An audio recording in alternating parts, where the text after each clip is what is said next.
जय मसीह। म नारायण लामिछाने क्रुसको सन्देश मण्डली बालाजुमा पास्टर सेवकाई गर्छु। मेरो एकजना श्रीमती र 3 जना छोराछोरीहरू छन्। आउँदै गरेको 2026 को गस्पल कन्फरेन्समा एउटा ब्रेकआउट सेसन रहेको छ। दुःख कष्टमा सुसमाचारले कसरी आशा दिन्छ। हामी दुःख कष्टले भरिएको संसारमा छौँ अनि तपाईँ म प्रत्येक दिन दुःख कष्ट हाम्रो जीवनमा भोगिराखेका हुन्छौँ।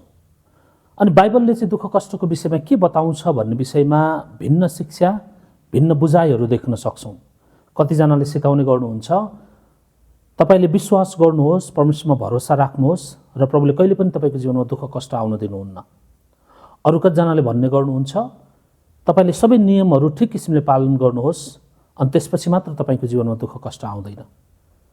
तर बाइबलले प्रियहरू हामीलाई यस्तो मुक्तिदाताको विषयमा बताउँदछ जो यस संसारमा तपाईँ अनि म कहाँ दुःख कष्टभित्र प्रवेश गर्नुहुन्छ। ख्रीष्ट येशू मानिस बनेर जन्मिनुहुन्छ अनि हामीले जस्तै जीवन जिउनुहुन्छ र अन्तमा उहाँले कल्वरी क्रुसमा सबै मानव जातिको पापको निम्ति प्रायश्चितको मृत्यु उहाँले भोग्नुहुन्छ। अनि सुसमाचारको आशा चाहिँ के हो भने सुसमाचारले हामीलाई दुःख कष्ट बिनाको जीवनको प्रतिज्ञा गर्दैन, तर दुःख कष्टमा हामी सँगै रहनुहुने मुक्तिदाताको विषयमा बताउँदछ।